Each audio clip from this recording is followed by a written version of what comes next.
Lietuvoje nuo 2014 birželio mėnesio įsigaliojo naujieji ES reikalavimai dėl vartotojų teisių apsaugos Lietuvoje. Pirma, nauji reikalavimai taikomi perkant nuotolinės prekybos būdu – internetu, telefonu, paštu ir neprekybai skirtose patalpose – namuose, darbo vietose, pardavėjo organizuotoje ekskursijoje ar pristatyme kavinėje. Antra, galioja sutartims, kurių vertė viršyje 100 litų – 28,96 €, tačiau turi tokias pačias apsaugas kaip ir brangesnės prekės. Trečia, paliekama daugiau laiko apsispręsti. Per 14 kalendorinių dienų galėsite patikrinti norimą pirkinį, jo atsisakyti, susigrąžinti visas sumokėtas sumas, atgauti prekių pristatymo išlaidas.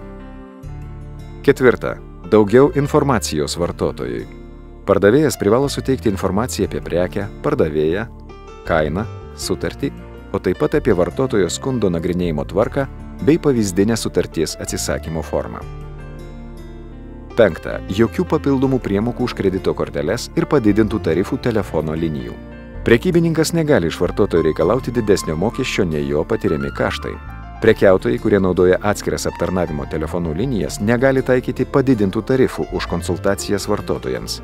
Taikomi tokie patys įkainiai kaip už įprastinius skambučius. Jokių paslėptų mokesčių ir iš anksto pažymėtų langelių. Šešta. Didesnė apsauga sudarant sutartis telefonu. Sutartis įsigalioja pasirašius gautą pasiūlymą arba išsiuntus rašytinį sutikimą. Septinta. Greitesnis prekių pristatymas. Ne vėliau kaip per 30 dienų nuo sutarties sudarimo, jeigu nesusitariama kitaip. Aštunta. Vartotojų apsauga įsigyjant skaitmeninio turinio produktus. Pateikiama aiški informacija ir funkcinės savybės, suderinamumas su programinė aparatinė įranga, informacija apie skaitmeninio turinio plagijavimą, galima atsisakyti pirkinio iki jo išsiuntimo dienos.